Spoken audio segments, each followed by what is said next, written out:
Good morning. I'm honored and grateful to be here this morning as both the new Minneapolis City Attorney and a board member of the Minnesota Justice Research Center to welcome you all here today to kick off day 2 of the Reimagining Justice Conference. This morning is particularly special as we are starting off with a special tribute to our founder and ever-present leader, Tom Johnson. Although I only knew Tom Johnson well for a few years before his death, he had a great impact on my life and was the principal reason I gained this valuable connection to the MNJRC and its important work.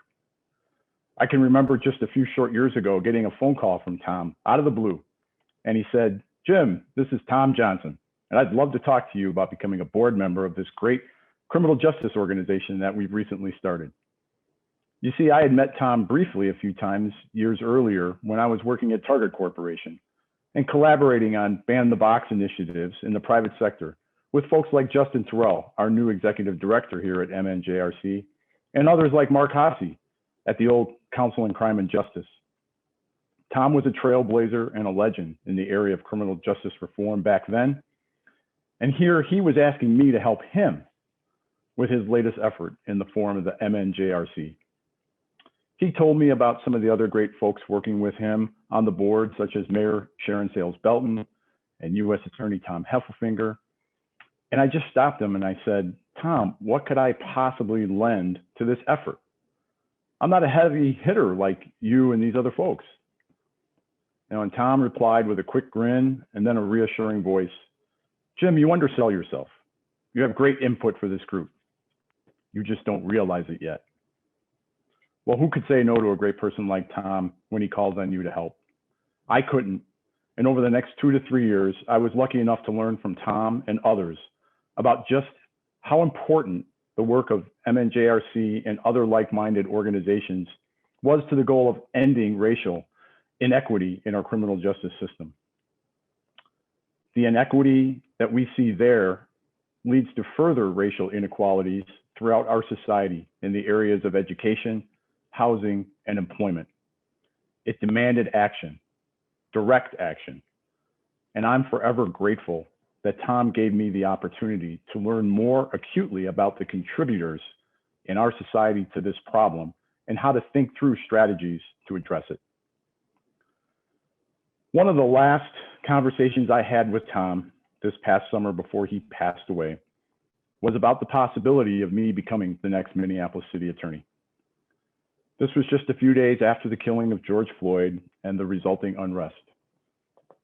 As usual, despite his apparent physical pain and discomfort, Tom got a grin on his face and showed great excitement. He implored me to do whatever I could to get and take the job. And again, I had to remind Tom, "Hey, I'm not a heavy hitter like you, but I suppose if you said something to the right person, I'm sure it couldn't hurt."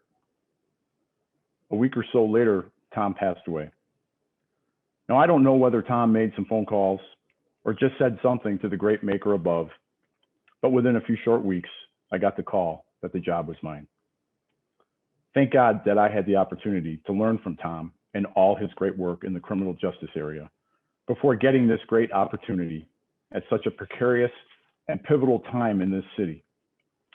I could not have been nearly as mentally prepared and ready to take on this challenging role had Tom not been in my life, even if for a relatively short period of time.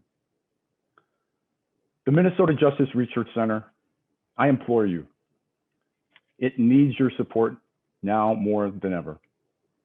It's a community-driven force focused on doing the research, educating people, and developing important policy to directly address and eliminate racial inequity from our criminal justice system. For me, in my work at the Minneapolis City Attorney's Office, it serves as my own North Star in that our office can serve the community in a very similar fashion.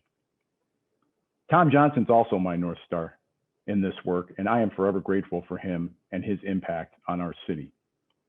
I am grateful for the MNJRC, and I hope you can join me and many others in the continued support of MNJRC and the important work it does. Thanks so much, and let's have another great day.